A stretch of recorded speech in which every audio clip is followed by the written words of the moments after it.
35 वर्षांपासून खालापुरात असणाऱ्या मोरबे धरणाचे प्रकल्पग्रस्त आपल्या प्रलंबित मागण्यांसाठी लढा देत आहेत. 2 दिवसांपूर्वी मोरबे धरण प्रकल्पग्रस्त कृती समितीच्या वतीने प्रलंबित मागण्यांसाठी साखळी उपोषण सुरू केले होते. अखेर या उपोषणाची शासनाने दखल घेतली आहे. प्रांतप्रकाश संकपाळ यांनी खालापूर पंचायत समितीच्या सभागृहात या प्रकल्पग्रस्त नागरिकांच्या समवेत बैठक घेतली. त्यांच्या मागण्या समजून घेतल्या आणि काही अंशी त्या मागण्या मान्यही करण्यात आल्या. समाधानकारक तोडगा निघाल्याने व मागण्या मान्य झाल्याने साखळी उपोषण अखेर स्थगित करण्यात आले, अशी माहिती मोरबे धरण प्रकल्पग्रस्त कृती समितीच्या वतीने देण्यात आली. मोरबे धरणग्रस्त जे नागरिक आहेत, समिती आहे, त्याच्या वतीने आंदोलन करण्यात आलं होतं.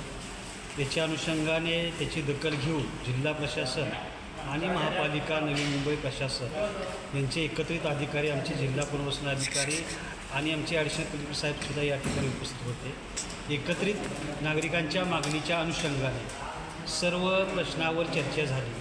त्यांच्या ज्या प्रमुख मागण्या होत्या त्या प्रमुख मागण्याबाबत सरकार पातळीवर काय उपाययोजना सरकार करत आहे याबाबत त्यांना माहिती देण्यात आली आणि याच्यामध्ये असं ठरवण्यात आलं की ज्या ज्या मागण्या आहेत त्याचा त्या स्तरावर पाठपुरावा करण्याचा आहे आणि जो पाठपुरावा करत आहे त्यासाठी जे वेगवेगळे जे प्रशासन आहे ते त्यांच्या परीने प्रयत्न करेल.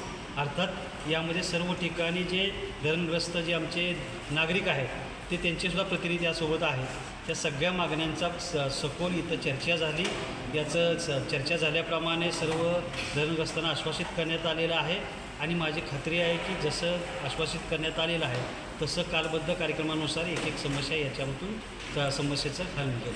साहेब, आपण रायगड प्रशासनाचे प्रांताधिकारी आहात कर्जतचे, परंतु ही जे काही त्यांना जे काही दिलासा देण्यात आला हा नवी मुंबई महानगरपालिकेने पूर्ण करायचा आहे. जे काही निर्णय घ्यायचा तो नवी मुंबई महानगरपालिका. जर नवी मुंबई महानगरपालिकेने त्या संबंधात पुन्हा चालढकल केली जी अनेक वर्षापासून होते तर रायगड प्रशासन काय भूमिका घेईल? निश्चित आहे की कारवाईनवीन यंत्रणा जी एक महापालिका असल्यामुळे ज्या काही तिथे सोयीसुविधा पुरवायच्या आहे किंवा जी अतिरिक्त मागणी आहे त्या मागणीच्या अनुषंगाने कार्य करायचे आहे त्याची प्राथमिक जबाबदारी त्यांची आहे. याबाबत संपूर्ण प्रशासन आम्ही त्यांच्याबरोबर आहोत. जरी याच्यामध्ये काही कुठे कमतरता दिसली किंवा काही अडचणी आल्या तर निश्चितप्रमाणे आम्हीसुद्धा त्याबाबत पाठपुरावा करू. धन्यवाद. आज अनेक वेळा मिटिंग झाली शासन प्रशासन ठिकाणी, परंतु आजपर्यंत कोणत्याही प्रकारे निर्णय घेता आला नाही. आज मला वाटते भारत वाघमारे साहेबांकडे 2 वेळा मिटिंग झाली. त्या मिटिंगचं इतिवृत्त बनलं, परंतु या ठिकाणी आजपर्यंत भारत वाघमारे साहेबांनी कोणत्याही प्रकारची आजपर्यंत हालचाल केली नाही. परंतु त्याला उत्तर म्हणून त्याला काहीतरी प्रतिसाद म्हणून प्रतिकार म्हणून आम्ही उपोषण ठरवलं. कारण की नाक दाबल्याशिवाय तोंड उघडत नाही आहे. तर हे आम्हाला माहिती होतं. परंतु आज आम्ही मोठं उपोषण 9 तारखेला उपोषण ठरवलं आणि 9 तारखेला उपोषण ठरवल्यानंतर अनेक शासकीय प्रशासकीय लोक आमच्याकडे आली की उपोषण मागे घ्या म्हणून. परंतु उपोषण मागे घ्यायला जर आमच्या मागण्याचं आजपर्यंत 2 ते 3 वेळा आम्हाला फसवलं की उपोषण मागे घ्या, तुम्हाला मिटिंग देतो, उपोषण मागे घेतो आम्ही. परंतु मिटिंग काही अद्याप दिलेली नाही आम्हाला.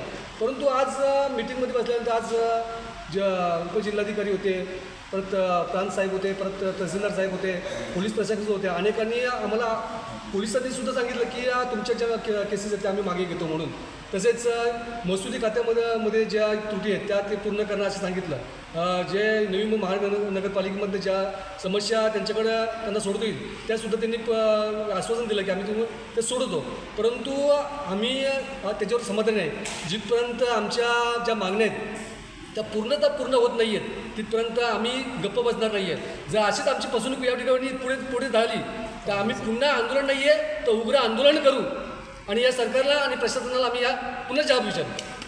आता तुम्ही आता ज्या तुम्हाला इथं मागण्या मान्य करण्यात आलेल्या आहे, मागण्या मान्य करण्याचं तुम्हाला आश्वासन दिलेलं आहे, तर आता तुम्ही हे जे उपोषण आहे हे स्थगित करणार की काय नक्की प्रशासनाशी काय बोलला तुम्ही उपोषणाबाबत? या ठिकाणी उपजिल्हाधिकारी यांनी जे आश्वासन दिलं त्याच्यावरती आम्ही समाधानकारक आहोत. तर त्यांचा मान ठेवून आज आम्ही या ठिकाणी उपोषण मागे घेतो.